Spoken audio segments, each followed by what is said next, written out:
Introducing Ausbiz Capital GrowWise, a new fund which combines institutional insight and experience with a target return of 15% per annum.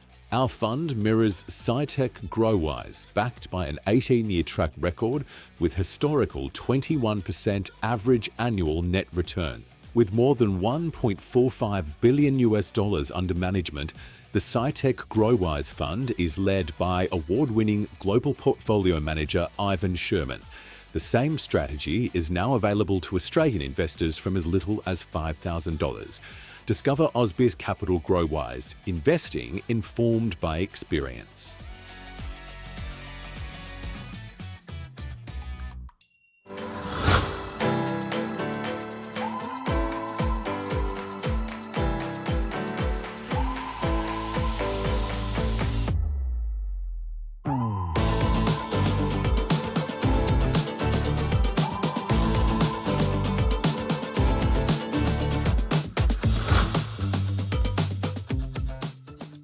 Hello and welcome to the Global View on this Monday. I'm Andrew Gagan. Good to have you with us again here at Ausbiz. Let's get across what we saw on Friday, and markets there mostly lower, with elevated bond yields reflecting concerns about unsustainable debt, particularly in Britain and France. US stocks briefly hit record highs on Friday before reversing course after data showed job growth cooled in August, prompting investors to bet that interest rates will be cut later this month. For the week, the S&P climbing 0.33%, the NASDAQ rallied more than 1%, the Dow fell around 0.33%. Among the mega-cap tech stocks, shares of EV maker Tesla rose after the board proposed a new compensation plan for Chief Executive Elon Musk, valued at about $1 trillion upon achieving certain lofty targets, while the company also requested the board to authorise an investment in Musk's XAI startup. Broadcom shares surged to a record high, taking the company's market valuation to $1.57 trillion. The chip designer's fourth quarter revenue came in above estimates, while it expects AI revenue growth to improve significantly. Shares of Kenvue tumbled on news reports that US Health Secretary Robert Kennedy Jr. plans to announce that the use of its pain medication Tylenol in pregnant women is potentially linked to autism. Shares of Lululemon plummeted after it slashed its annual profit forecast for the second quarter in a row. And the US-listed shares of gold miners rose after tracking the price of bullion higher, although Barrick came off in late trade. Shares of BHP and Rio finishing in the green. Well, US job growth weakened sharply in August, and the unemployment rate increased to nearly a four-year high of 4.3%, in further confirmation that the labour market is softening. Non-farm payrolls increased by just 22,000 jobs last month. That's the slowest jobs growth since the pandemic. Meanwhile, Japanese Prime Minister Shigeru Ishiba has resigned, ushering in a potentially lengthy period of policy uncertainty in the country. Concern over political instability prompted a sell-off in Japan's yen and its government bonds last week, with the yield on the 30-year hitting a record high. US Treasury yields slumped after data showed the world's largest economy created fewer jobs than expected, the 10-year dropping some 9 basis points to 4.08%. The 2-year was down to 3.5%, both at their lowest level since April. The US dollar fell against most major currencies following that jobs report, and the Aussie dollar climbing back about 65.5 US cents. Bitcoin, it is trading at around 111,000 US dollars. Oil prices fell on Friday as a weak US jobs report dimmed the outlook for energy demand, but over the weekend OPEC Plus agreed to further raise oil production from October as its leader Saudi Arabia pushes to regain market share, while slowing the pace of increases compared with previous months due to anticipated weakening of global demand. Brent crude was down to around $65 a barrel, copper little changed, iron ore at around $104 US a tonne, and the weak US jobs numbers pushing gold to a fresh record, just shy of $3,600 an ounce. Well, let's get more on global markets with a slant to New Zealand. Greg Smith joining us from Generate Wealth. Greg, good to have you back on the show. Thanks for joining us. Thanks. So let's first ask you how you started over there. We've started a little bit lower actually. NZX 50 is down 0.3% at the moment, 13,188. I should say though, the Kiwi market is coming off its best week in 4 months, so we've been doing a bit of catch up over here. The earnings season was a bit mixed, but I think it's really this sort of the RBNZ coming through, with rate cuts and perhaps more to come before the end of the year. So we're up 2.3% last month. We're actually up 11% since the lows in April, but a little bit softer as we start today. And despite the fact the US futures are pointing high. Well, Greg, clearly globally the focus is on the US economy with those jobs numbers coming in weaker than expected, reinforcing the prospect of rate cuts coming later this month. Yeah, that's right. I think, obviously, the US markets, reacted reasonably well, all sort of things considered. I mean, obviously, it was a third or below a third, actually, of expectations. Very weak. Of course, Trump sort of fired the head of the department for reporting figures that he didn't like, but he perhaps has to own this trend now. And I thought, obviously, the most interesting thing was that, obviously, down from July, but also June revised down to a contraction, so 13,000 jobs. So I think that's sort of getting, obviously, a lot of attention.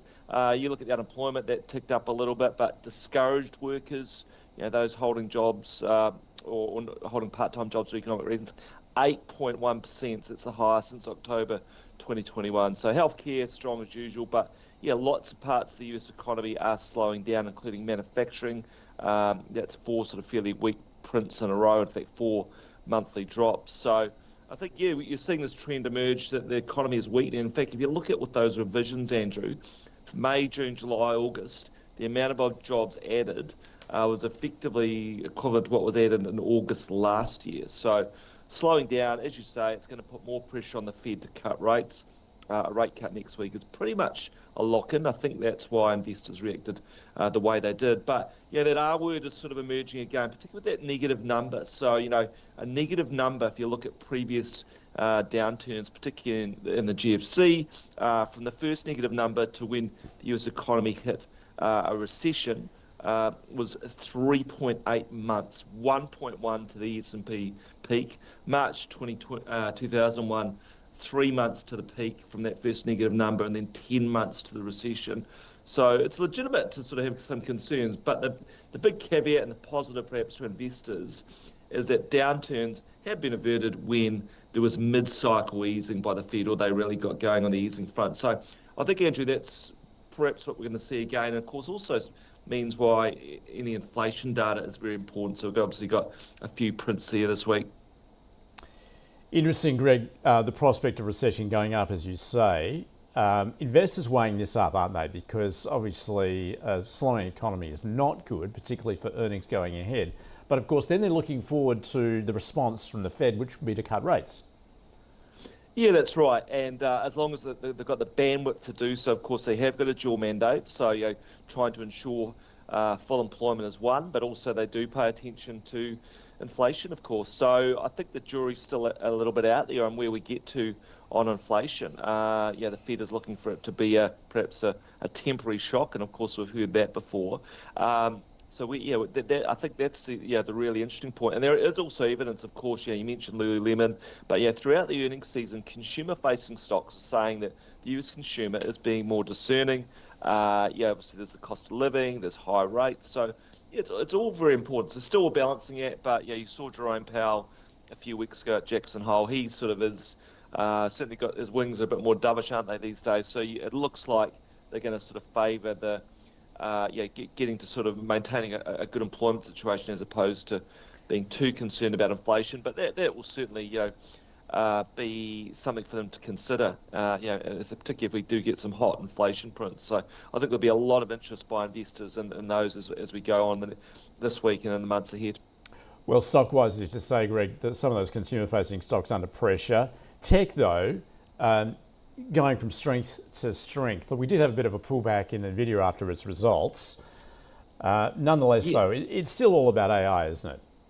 Oh, absolutely. And you mentioned Nvidia, that was weaker, but you look at actually overall it was a great week for big tech. So there's 8 companies worth over $1 trillion. Their combined value, including Broadcom, what you mentioned, is now $21 million. So that was up $420 billion last week. I mean, we've talked before about the over ownership of these big tech names. So these they now make up around about over 35% of the S&P 500. And when you consider that the US is the world's largest market, around about 62 trillion, that 21 trillion is looking pretty chunky. So obviously we need that AI story to keep going.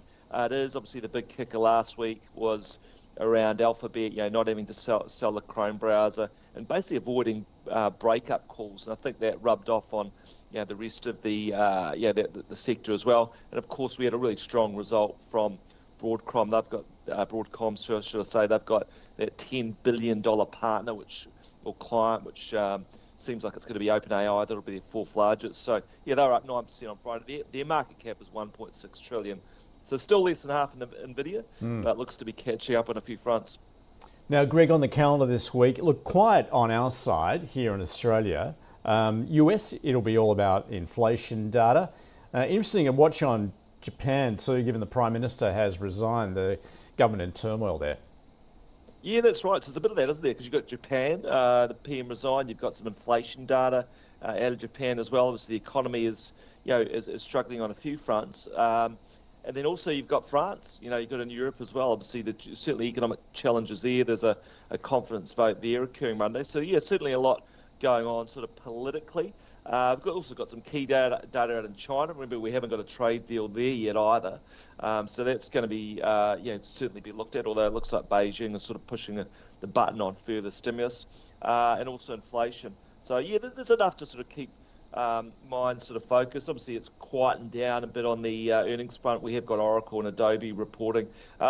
Pretty quiet down here as well. Our earnings season is finished pretty much, but we've got results from a big retail name in Briscoes, so that'll give a temperature check on the health of the Kiwi consumer, as will some card spending data as well. Well, Greg, enjoy the week. Thanks for joining us from Generate. My pleasure. Let's return to our local market then. We are expecting a mildly negative start there. SPI futures off almost 0.1%. We will also have an eye on those stocks which continue to trade ex-dividend today. Stay with us. The open is just a couple of minutes away.